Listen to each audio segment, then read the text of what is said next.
Hola, ¿qué tal amigas, amigos televidentes en Extra Plus? Un gusto saludarles, darles la bienvenida a esta edición de Adelante Nicaragua, primera edición de septiembre, ya terminando esta primera semana de septiembre, 7 de septiembre, damos una vuelta alrededor de nuestro planeta a través de sus principales hechos con los doctores Humberto Avilés Bermúdez y Cairo Amador Arrieta, quienes saludamos.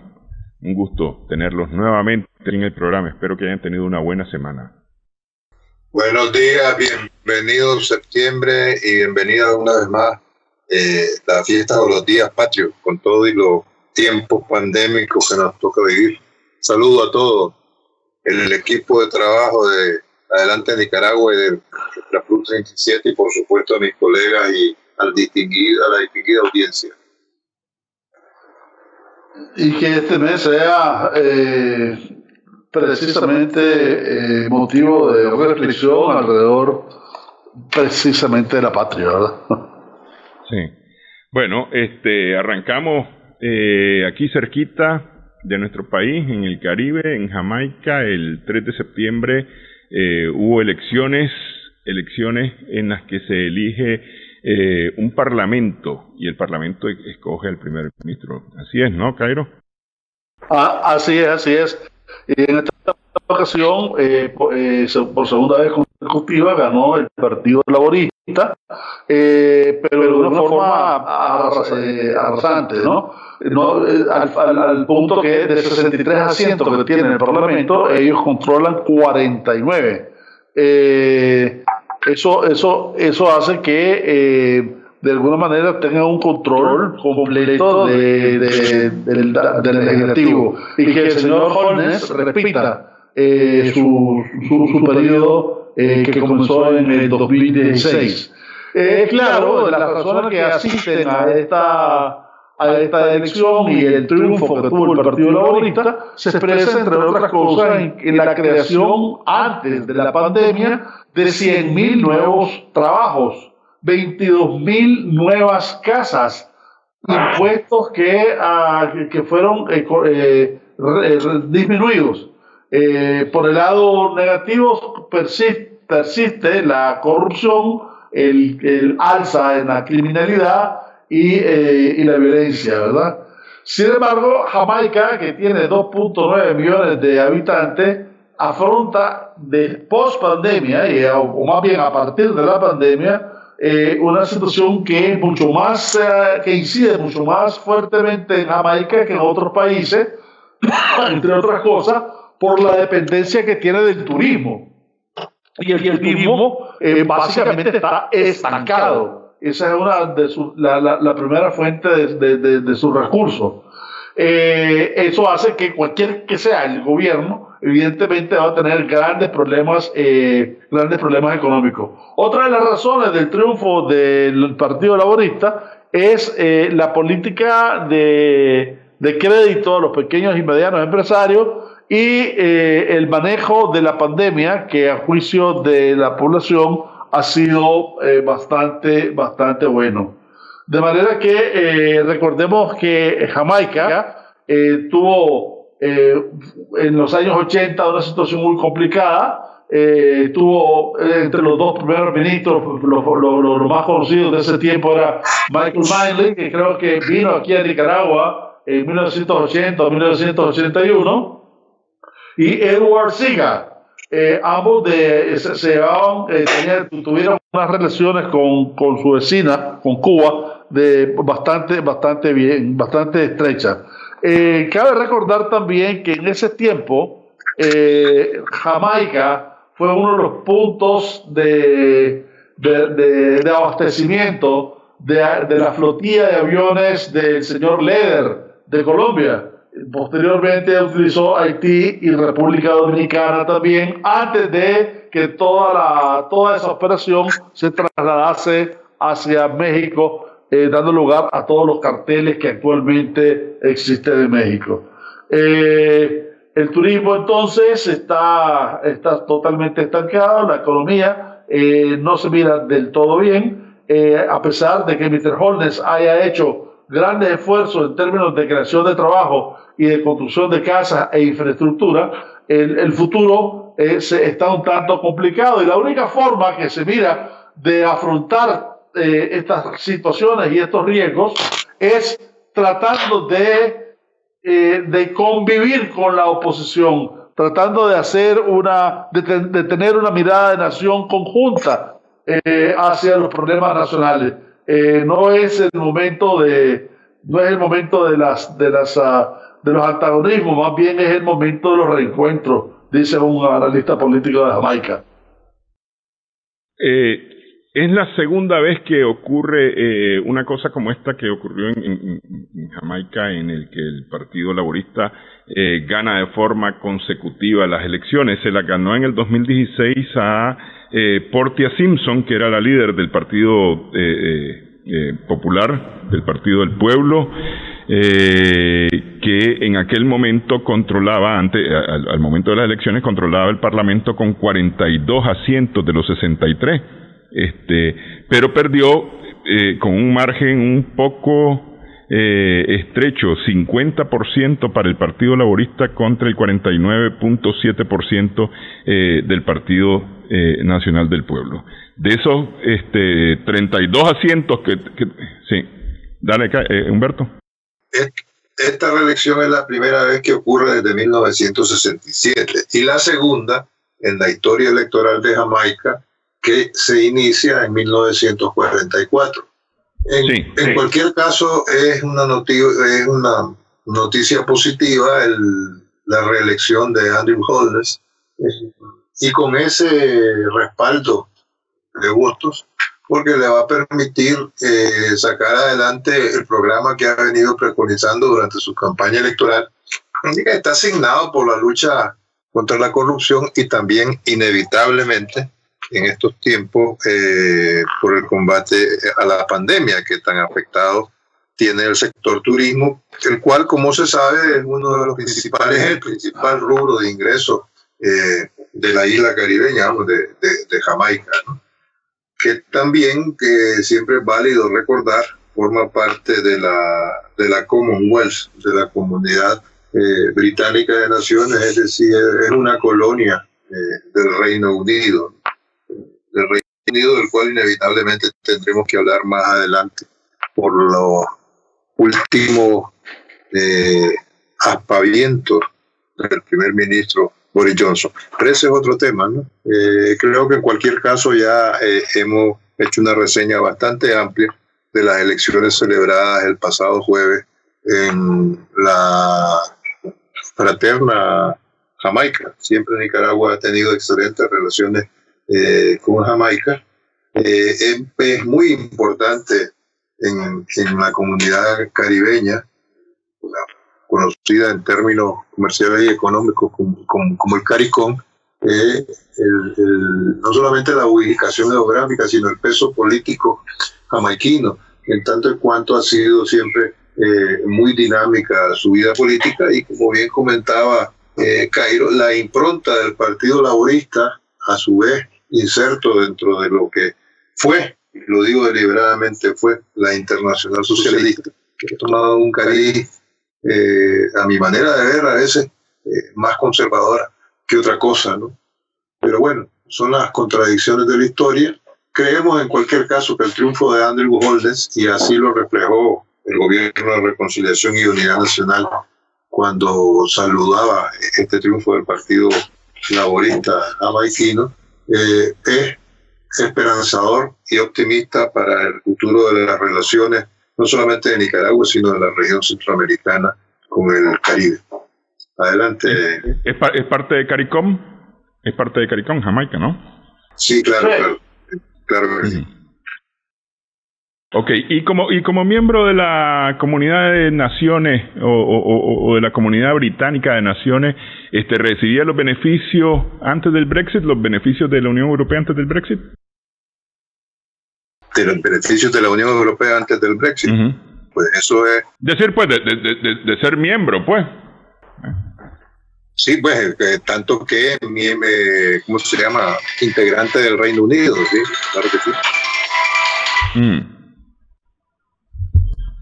Bueno, si les parece, hacemos una pausa para cambiar de tema al regresar. Abordado este tema de las elecciones en Jamaica, la reelección del primer ministro Andrew Holness. Regresamos en breve.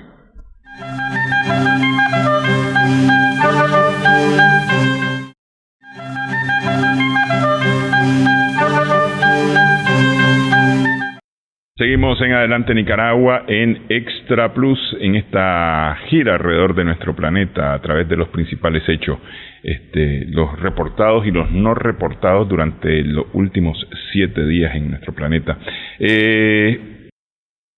Continuando en el continente americano, vienen elecciones en octubre en Bolivia, en diciembre, si no me equivoco, elecciones legislativas en Venezuela, ambos países convulsos en este momento, con problemas de alguna manera políticos, principalmente, y con dos matices distintos, ¿no?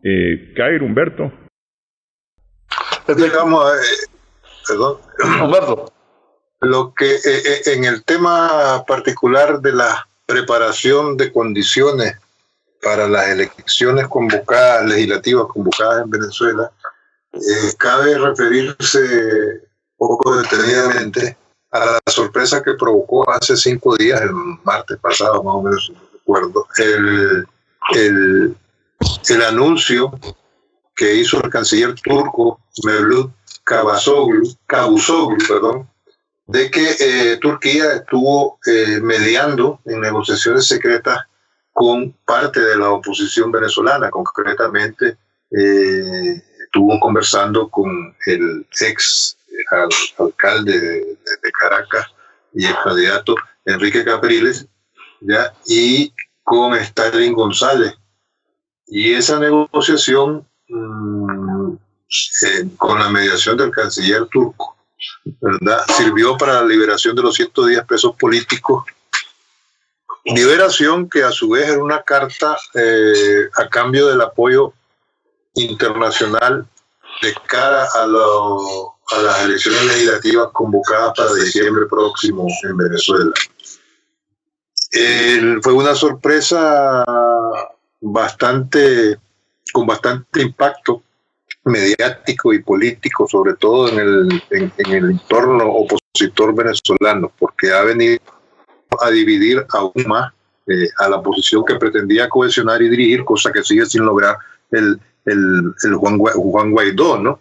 Entonces, esto lo que ha significado es que con la revelación hecha por el canciller turco, estas conversaciones entre dos dirigentes opositores, repito, Capriles y Stalin González, y el régimen que dirige Nicolás Maduro, han conmocionado la plana mayor del gobierno opositor, han calentado hasta el rojo vivo la temperatura de la crisis interna que vive la oposición venezolana y lógicamente han derivado en una ruptura, ¿no?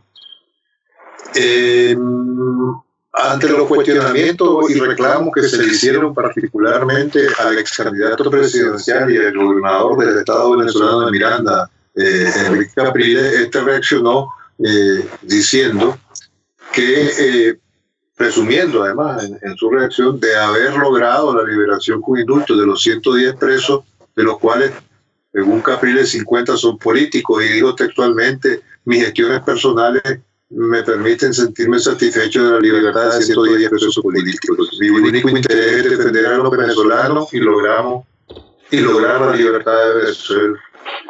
Y que está dispuesto a hablar con quien sea, ya sea con Rusia, con China, con la mediación de Turquía, con tal de que vuelva a estabilizarse la situación política en Venezuela. Ni corto ni perezoso, el responsable de Relaciones Exteriores de la Unión Europea, Josep Borrell, se apresuró a decir que ellos desconocían esas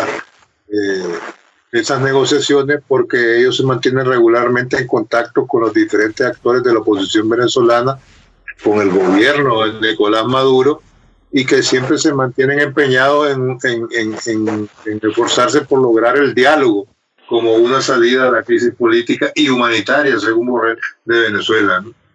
Y le dio la importancia a esos contactos en función del breve calendario electoral y de la necesidad, siempre según Borrell y el lenguaje de la Unión Europea, de elecciones libres, inclusivas y transparentes. De manera que este ha sido, como quien dice, el detonante de la última parte de la crisis opositora venezolana, a raíz, repito, de esas acciones secretas develadas hechas públicas por el canciller turco. Adelante, compañero, comentarios sobre Cairo. La verdad que la intervención de Turquía en esto me tiene todavía en un estado que no termino de comprender bien el panorama. Turquía llena la bandeja con el ejercicio militar en Chipre, la parte del conflicto en el Mediterráneo, Siria, Libia, tiene problemas ahorita con Arabia Saudita y está en discusiones con Israel. Bueno, le dio tiempo de estar con la gente de Venezuela. Entre la gente que salió libre se encuentra Nikmer Evan, que es incluso ex asesor de Chávez, que posteriormente a la muerte de Chávez se volvió opositor. Ya está en libertad. Igualmente, Roberto Barrero, jefe del gabinete de Guaidó. Sin embargo, el gran ausente es Leopoldo López, ¿verdad? Que sigue asilado en la Embajada de España. Claramente, toda esta jugada es un punto a favor del gobierno venezolano. Ellos llaman esto un aporte a la reconciliación, pero también es un aporte o es un resultado de negociaciones políticas con la oposición que se venían dando ya desde hace rato. Y por supuesto, con cara a legitimar las próximas elecciones, tanto nacional como internacionalmente. Y esto quiere mayor significado cuando parte de la oposición, específicamente la que de alguna manera se encuentra liderada por Guaidó y por López, su posición es no ir a las elecciones, cosa que la oposición venezolana ya hizo en una ocasión, que le fue muy mal, por cierto, ¿verdad? Porque le dejaron todo el campo libre al chavismo.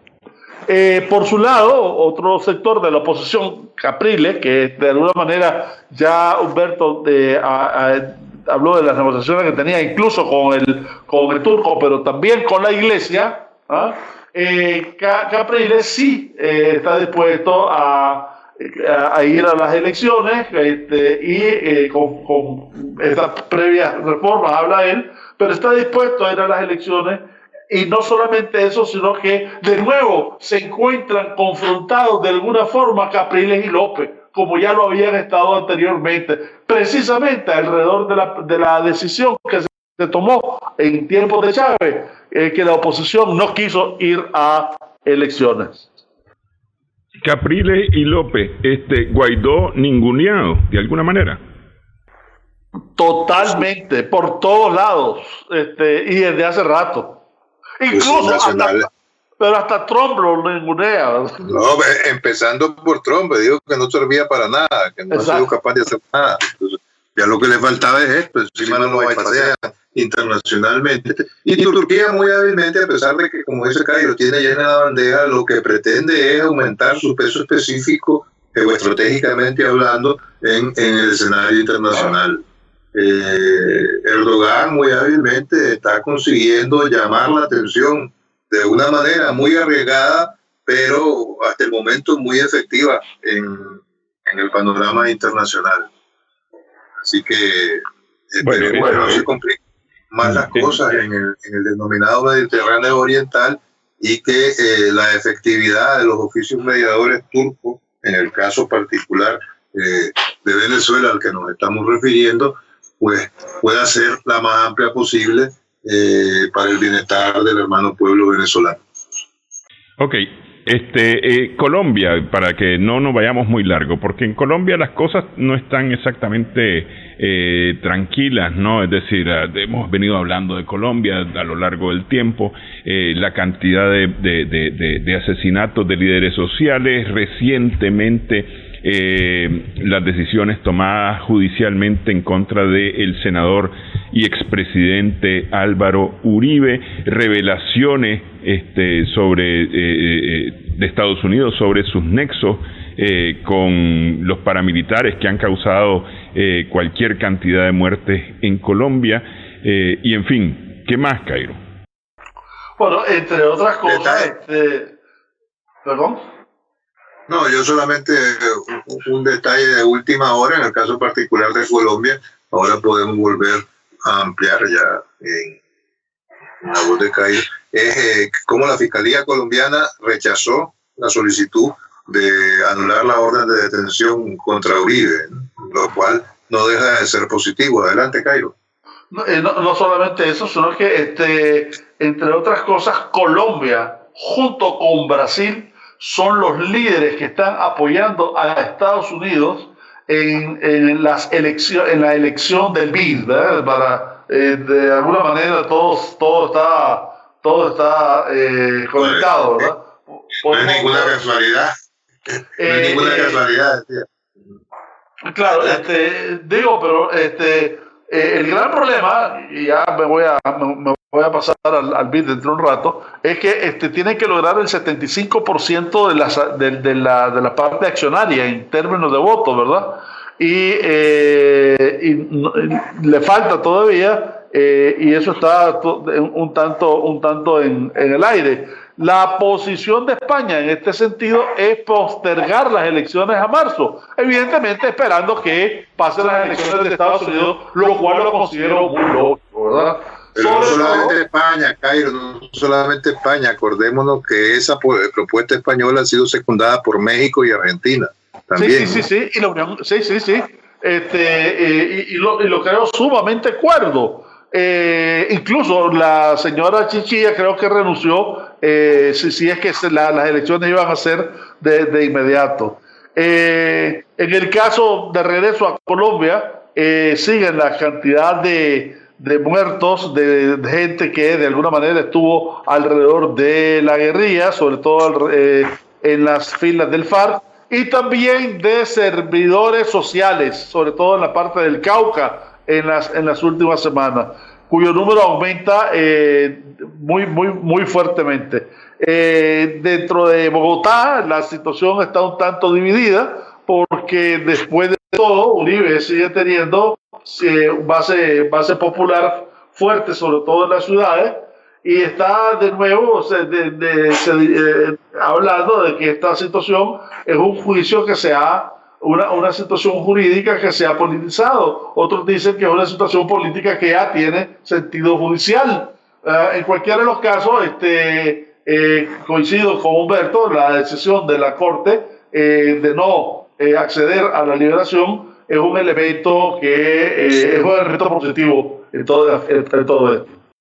Bueno, pero como todo un señor, como todo un don, digamos, continúa moviendo los hilos de la política en Colombia. Sin duda alguna. Desgraciadamente el tutor, por decirlo eufemísticamente, del actual presidente colombiano, Iván Duque. Sí. Bueno, pausa nuevamente, para cambiar de tema. Regresamos en breve.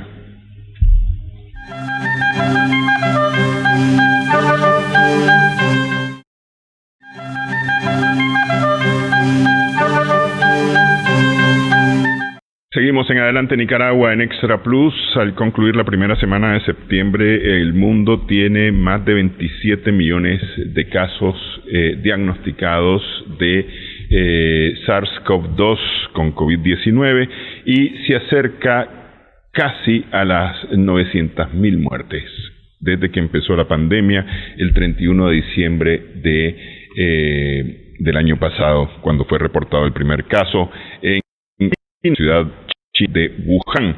Europa ha sido ha estado muy afectado. Se habla actualmente de un rebrote en Europa, de manera que, por ejemplo, España tenía ya pasó el 500,000 de casos confirmados y se acerca a los 30,000 fallecimientos. El Reino Unido está llegando a los 350,000 casos.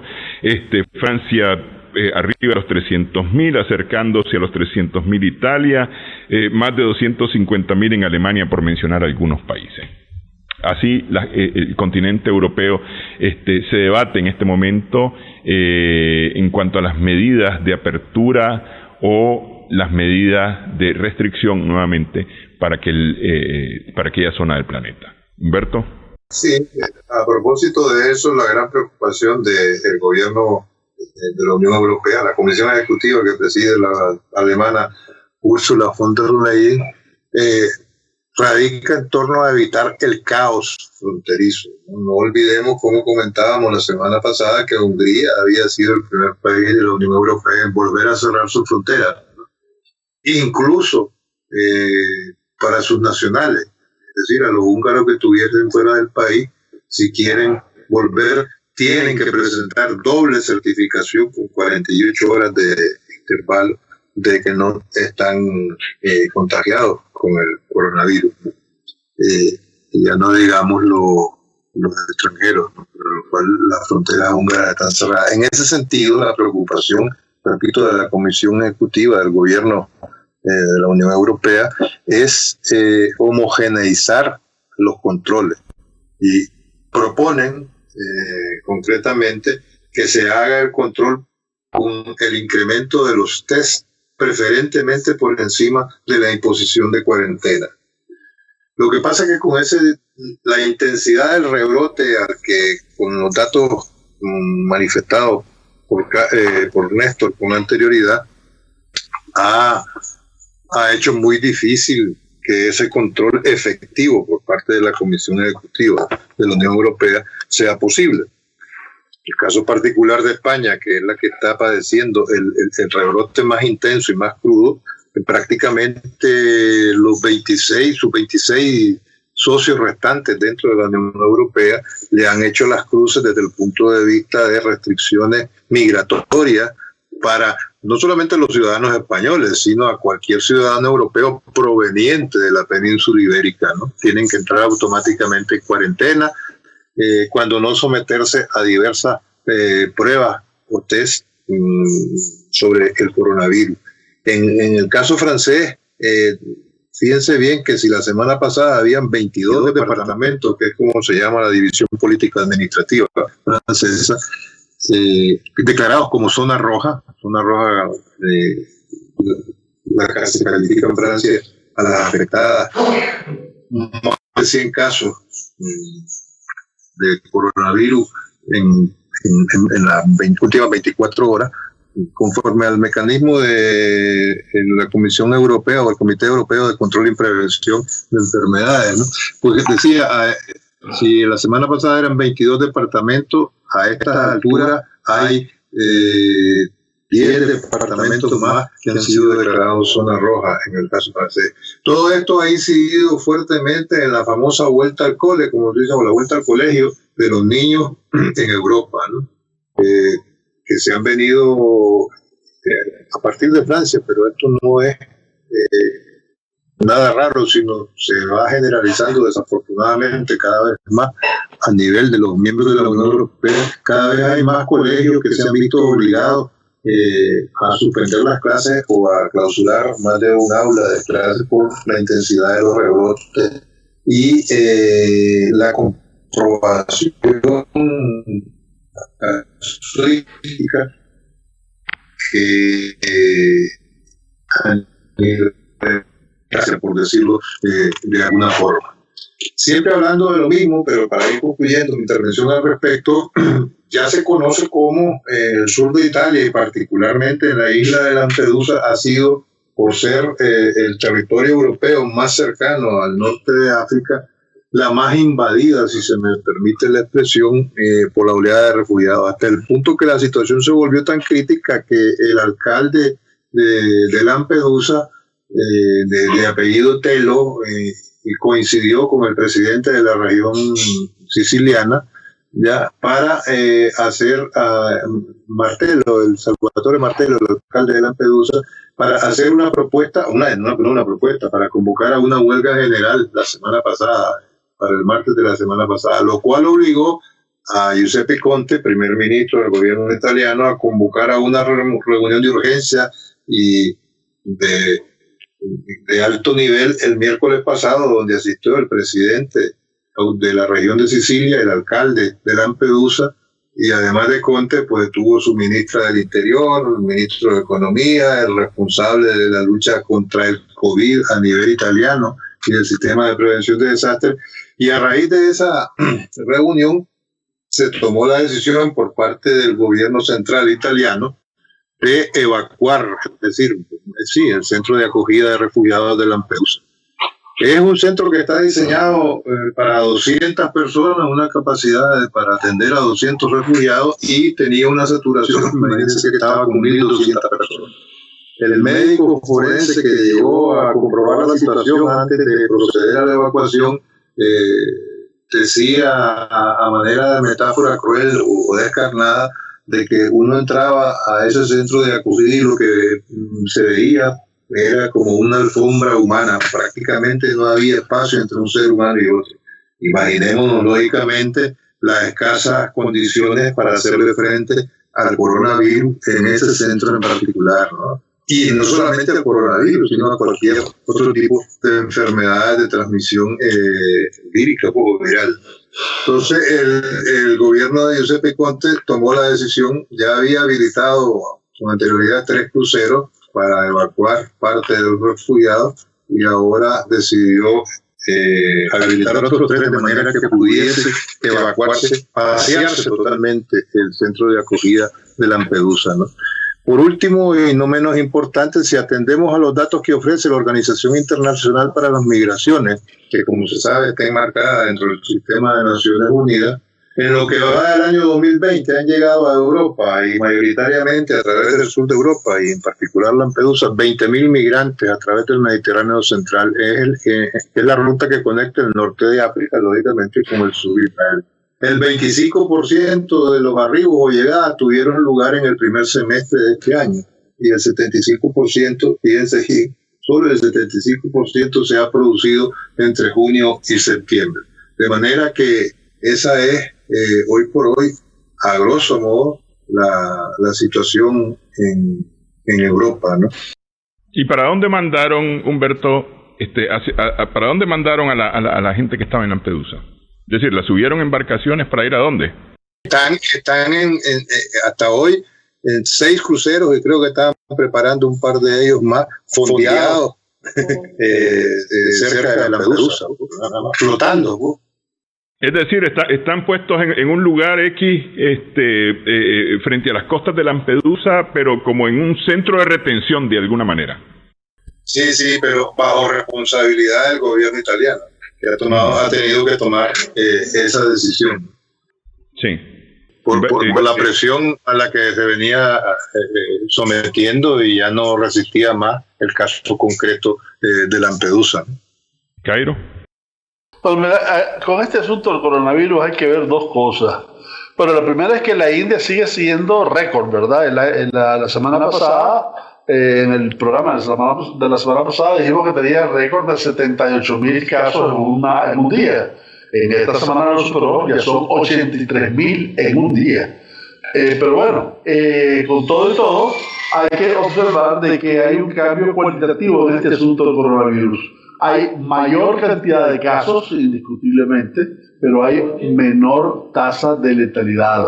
De hecho, la tasa mundial en estos momentos ronda el 3.21%. Acordémonos de que en Italia en un momento determinado estaba más de 12, ¿verdad? Eso hace que se presente de cara al mundo de nuevo la plática del confinamiento o de renovar la parte laboral, y ahí han habido grandes discusiones y grandes movimientos, incluso con la escolar.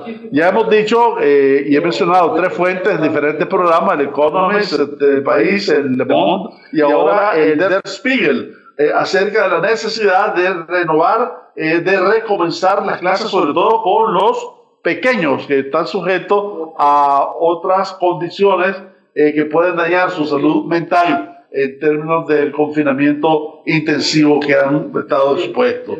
Por otra parte, recordemos que Japón ya internacionalmente dio a conocer su política de convivir con el virus, ¿verdad? Como una forma de restablecer visos de normalidad en su vida. Y sea de paso, 1 billón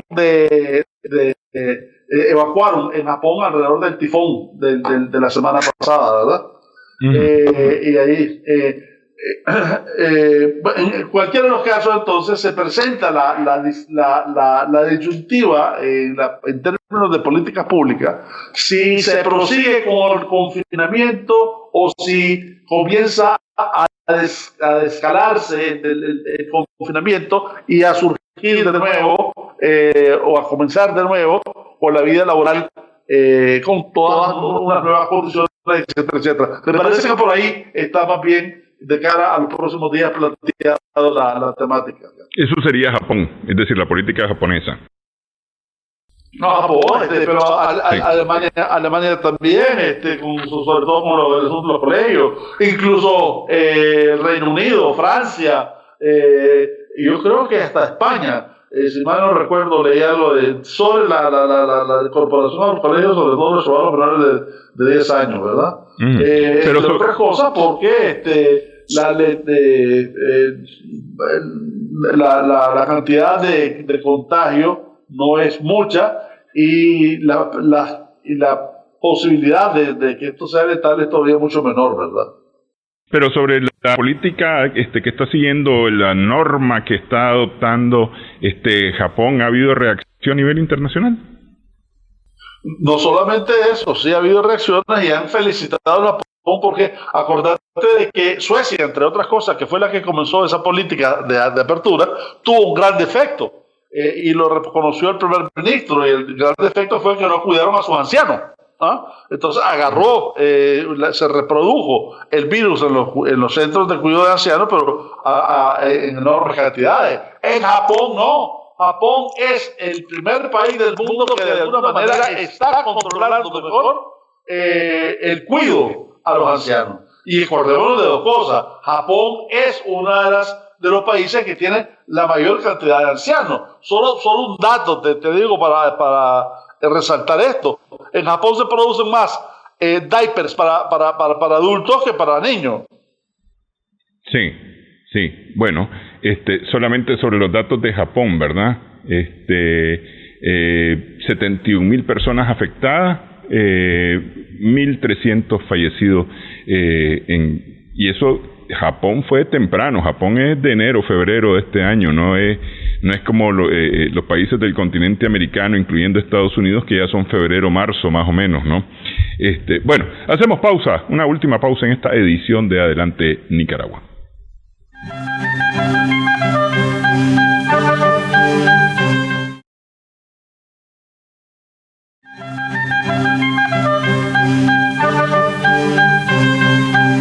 Seguimos en Adelante Nicaragua en Extra Plus, Europa de un solo, Cairo y, para ser específico, la Gran Bretaña.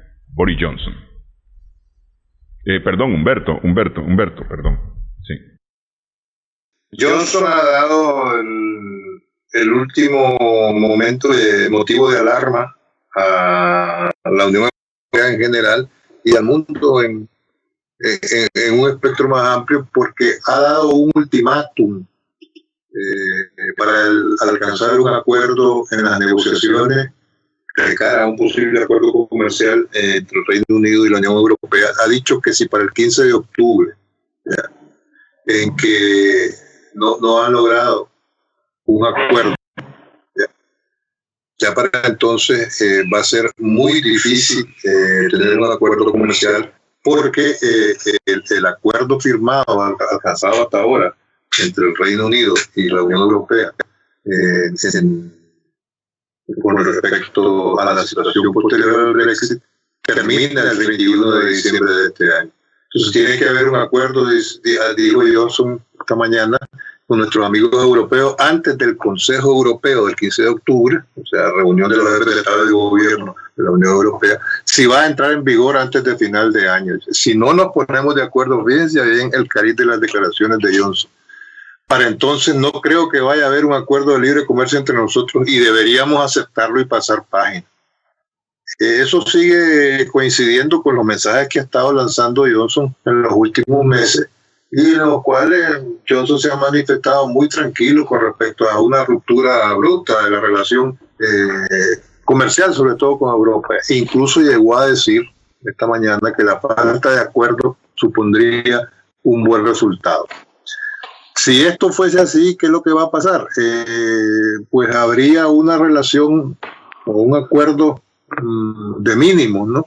Conforme a los estándares de la Organización Mundial del Comercio, ¿ya? Eso, y no solamente eso, sino que The Financial Times se hizo eco de que el gobierno de Boris Johnson está preparando una nueva legislación que vendría a anular parte del acuerdo alcanzado anteriormente, ¿no? Para el periodo de transición y qué va a ocurrir una vez finalizado 2020. Particularmente referido a los subsidios estatales y al tema de las aduanas con Irlanda del Norte, que como se sabe fue lo más espinoso de las negociaciones anteriores. Y se corre un serio riesgo de tirar por los suelos lo que se ha logrado avanzar y pondría en peligro la negociación de un tratado comercial posible en conjunto. Tan es así que vía Twitter, Ursula von der Leyen, presidenta de la Comisión Europea, de la Comisión Ejecutiva de la Unión Europea, ha llegado a afirmar que confía en que el gobierno británico implemente el acuerdo de retirada, que es una obligación conforme al derecho internacional y que es un requisito previo para cualquier asociación futura. El protocolo sobre Irlanda del Norte es esencial para proteger la paz y la estabilidad en la isla irlandesa, así como la integridad del mercado único. De manera que ese es el nivel de inestabilidad, de riesgo y de lo que pueda estar dispuesto a hacer o no Boris Johnson al frente del gobierno británico, pues, y del Reino Unido, lo cual ha llamado poderosamente la atención. Y luego, pues un poco también, siempre en el Reino Unido, en Gran Bretaña en particular, es bueno mencionar que mañana se reanuda el juicio para extraditar a Julian Assange, el fundador de Wikileaks, el juicio que se había interrumpido.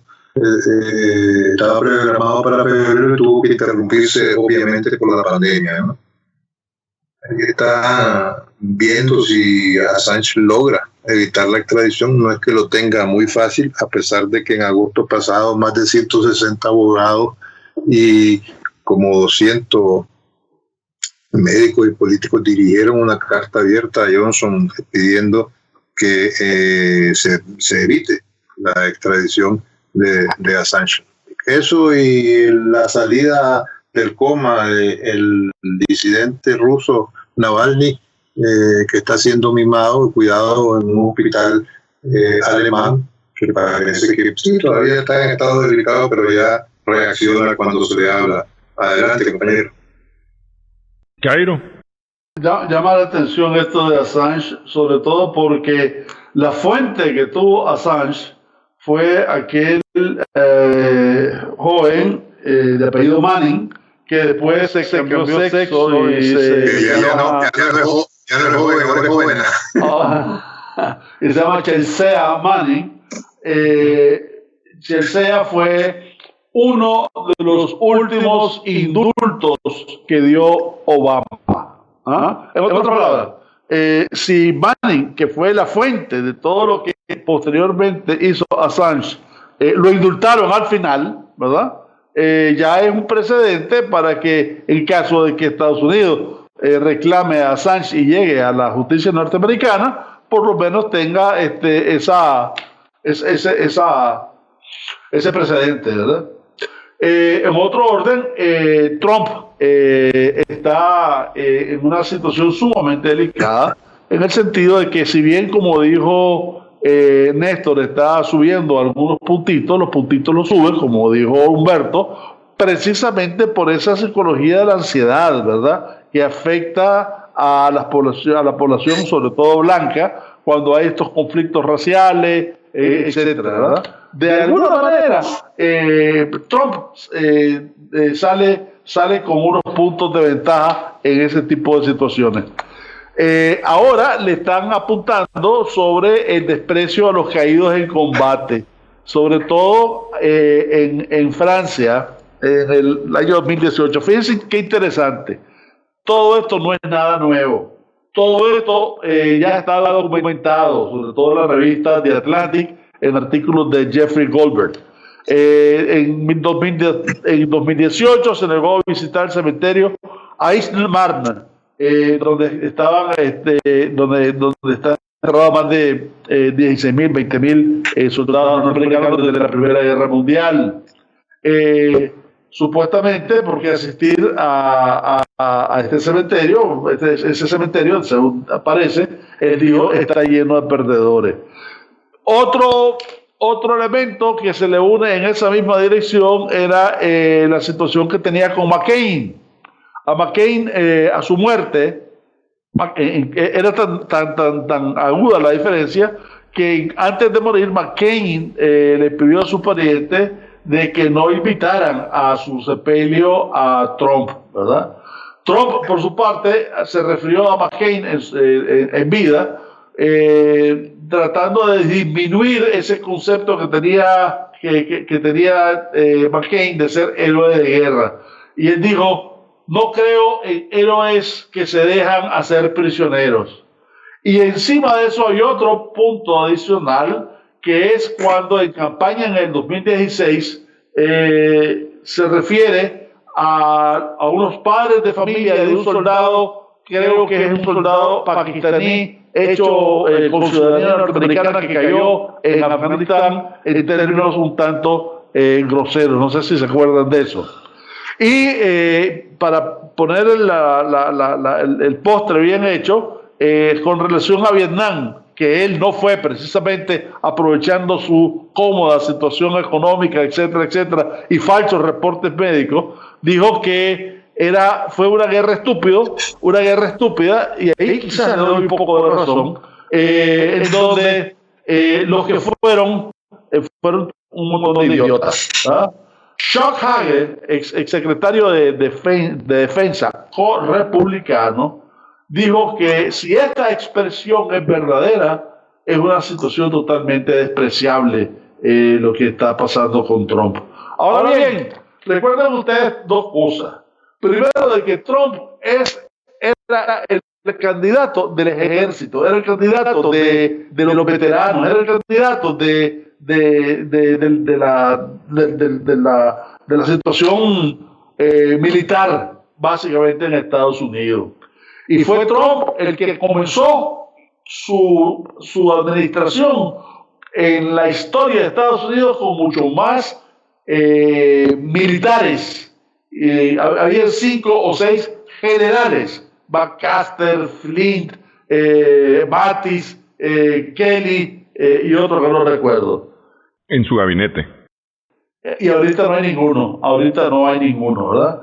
Yo sí creo que efectivamente Trump ha hecho bastante por el ejército, ¿verdad? Subió el presupuesto, dicho sea de paso, de ese presupuesto estaba sacando plata para la muralla con México, de alguna manera contribuyó al bienestar de los veteranos, pero lo interesante es que en esta ocasión todas esas noticias, todo ese enfoque, toda esa trama la está usando contra él. La misma metodología que él ha usado contra Biden y contra otros candidatos en las elecciones pasadas. Independientemente de que sea cierto o no sea cierto, el golpe ya está pegado. Bueno, sí. Pero como bien decía Cairo, era el candidato de los militares, nunca mejor dicho. Y no quiero dejar pasar el tiempo que ya se nos terminó para hablar muy puntualmente de que hoy, primero lunes de septiembre, se celebra en Nicaragua por mandato constitucional, valga la redundancia, el día de nuestra constitución política. De manera que hoy en las escuelas y colegios del país se dedica la jornada escolar a estudiar los derechos, libertades y garantías recogidos en nuestra constitución política. Creo que no está de más decirlo a través de este programa para que Nicaragua vaya siempre adelante, como es el nombre de nuestro segmento en este canal de Extra Plus 37 en Adelante Nicaragua. Bueno. Como no, se agradece el aporte, importante aporte de Humberto. Gracias a los dos, a Humberto, a Cairo, por sus comentarios, por su participación este lunes en Adelante Nicaragua. Gracias también a nuestras amigas y amigos televidentes por su sintonía. Esperamos que el programa haya sido de provecho para ustedes.